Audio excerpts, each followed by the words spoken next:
senhoras e senhores, tudo bem? Como é que vocês estão? Meu nome é Paula Pisoni, eu gostaria de compartilhar com vocês a palavra de Deus. Eu gostaria de ler com vocês Neemias 2, versículo 19 e 20, que diz assim: E ouvindo Sambalate o Erominita, e Tobias o servo Amonita, e Gesem o Arábio, zombaram de nós e desprezaram-nos, e disseram: Que é isso que fazeis?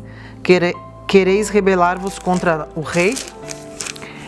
Então lhes respondi e disse: O Deus do céu é o que nos fará prosperar, e nós, seus servos, nos levantaremos e edificaremos, mas vós não tendes parte, nem justiça, nem memória em Jerusalém. Essa foi a primeira palavra que Deus nos deu quando nós colocamos os nossos pés em Brasília. E essa palavra, ela diz muito a respeito do avivamento, né? O que Deus ministrou comigo aqui para nós vivermos um avivamento duradouro e verdadeiramente genuíno, nós precisamos de vários processos, vários estágios. Eu tenho compartilhado vídeos sobre o avivamento, eu tenho compartilhado palavras sobre o avivamento, eu tenho estudado sobre o avivamento. Por quê? Porque eu entendo que o avivamento, ele tem que ensinar, ele transicionar a próxima geração. E uma das coisas que Deus falou comigo acerca dessa palavra é que nós precisamos aqui de três coisas, ou melhor dizendo, compartilhando com vocês, existe três inimigos do avivamento que Deus ele revela aqui através desses dois versículos, né? O primeiro inimigo é Sambalate, né? Sambalate, ele significa aquelas pessoas, ele representa aquelas pessoas que dizem assim: não, vocês não podem fazer isso porque vocês não são nada. Esse espírito, ele revela vício, imoralidade familiar, violência contra o povo. E esse espírito, ele procura envergonhar a pessoa, ou o responsável, ou o avivalista. Envergonhar, depreciar e isolar. Mas existe uma resposta de Deus para isso, né? E a resposta de Deus é que eu entendo que nós temos que dizer, e o que Neemias disse aqui: não, eu fui chamado por Deus, o Deus que nos chamou, ele vai nos dar a vitória, né? O segundo aqui é Tobias, né? Que significa aquelas pessoas que dizem: não, vocês não podem fazer isso.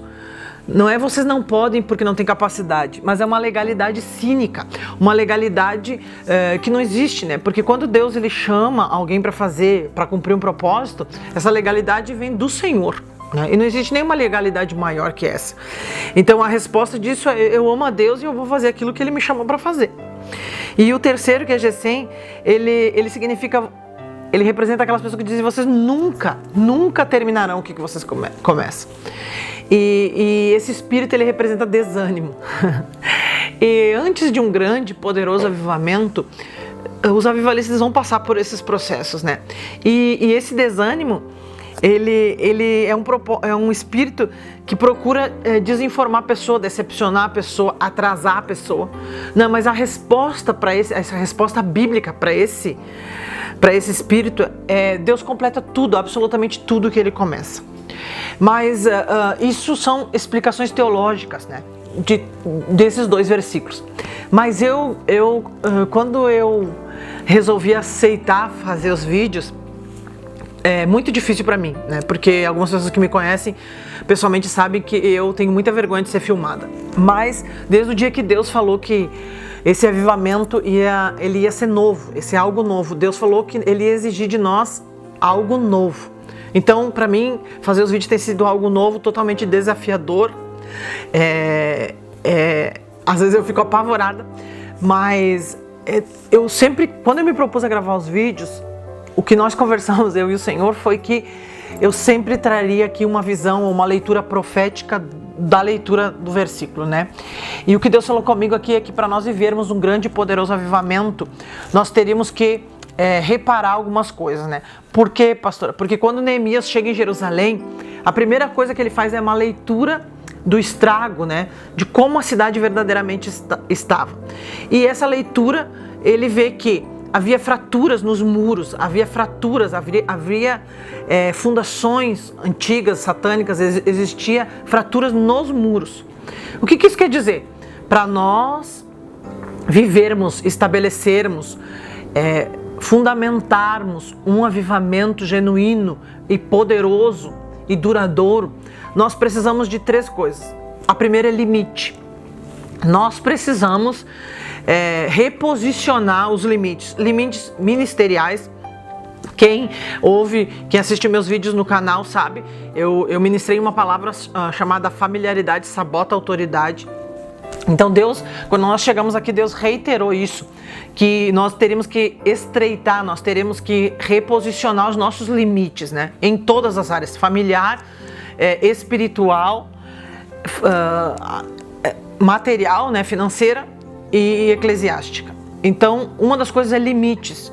Tem muitos homens e mulheres de Deus que querem viver o avivamento, mas simplesmente a vida deles não tem nenhum limite. A segunda coisa que Deus falou comigo é que para nós vivermos um avivamento duradouro e genuíno, nós teríamos que colocar portões.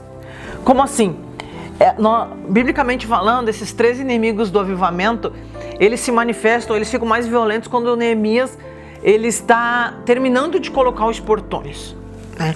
E esses portões representam muita coisa na linguagem profética, mas uma das coisas que os portões representam é como se Deus estivesse colocando às portas, aos portões, os guardas, né? Então nós precisamos entender que para nós vivermos um genuíno e poderoso avivamento, nós vamos ter que colocar portões nesses limites. Como assim, pastora? Nós vamos ter que estabelecer limites e colocar guardas nesses portões, porque esses portões eles têm que ficar visíveis aos nossos inimigos.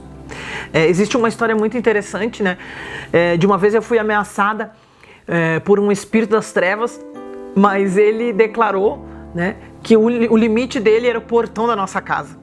O portão físico, mas existem portões espirituais. E biblicamente falando, quando nós conquistamos uma terra, uma geografia, nós temos que tomar as entradas da cidade, e a Bíblia diz que o Senhor coloca anjo às portas da cidade.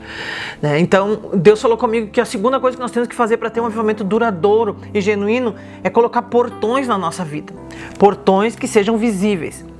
E a terceira coisa, e não a mais importante, porque no reino de Deus não existe mais ou menos importante, o que Deus falou comigo é que nós precisamos de fundações. Em outro vídeo que está no nosso canal, eu falo sobre fundações satânicas antigas. Só que nós arrancamos essas fundações satânicas antigas para um avivamento, mas nós precisamos repor fundações. Então, o que Deus falou comigo é que para um avivamento duradouro e genuíno, nós precisamos estabelecer fundações. Só que nós temos aqui nós temos que abrir um parênteses nessa palavra, porque fundações são coisas que ficam escondidas. Fundações, eu gosto muito mais de Deus, eu nunca trabalhei em nenhuma empreiteira e eu nunca construí uma casa, eu acho que eu nunca acompanhei a construção de uma casa. Mas uma certa feita Deus me ensinou sobre a construção de uma casa. E Deus me explicou que as fundações, né, no sul a gente chama de viga, né? Biblicamente também chama de viga. As vigas vão determinar o tamanho da construção. Só que as vigas, a construção, a fundação, ela fica embaixo da terra, ou seja, ela fica escondida. Então, o que eu entendo é que esse avivamento duradouro e genuíno vai vir através de pessoas que estejam dispostas a estabelecer fundações que não ficam visíveis aos olhos dos homens, que ficam muitas vezes escondidas, mas que são fundações que vão criar plataformas, que vão criar estruturas para a próxima geração. A primeira palavra, e eu não vou chorar, a primeira palavra que Deus nos deu quando nós chegamos em Brasília é que nós precisávamos, para um avivamento, estabelecer novos limites, colocar portões nesses limites e estabelecer fundações que talvez não fiquem visíveis aos olhos dos homens, mas fundações que vão ser plataformas, que vão ser fundamentos, que vão ser estruturas para a próxima geração. Então eu vou encerrar esse vídeo dizendo para você o seguinte: o avivamento genuíno e duradouro, ele vai exigir dos avivalistas fundamentos para a próxima geração. Se eu tivesse que dar um nome para essa palavra, seria essa palavra. Deus abençoe.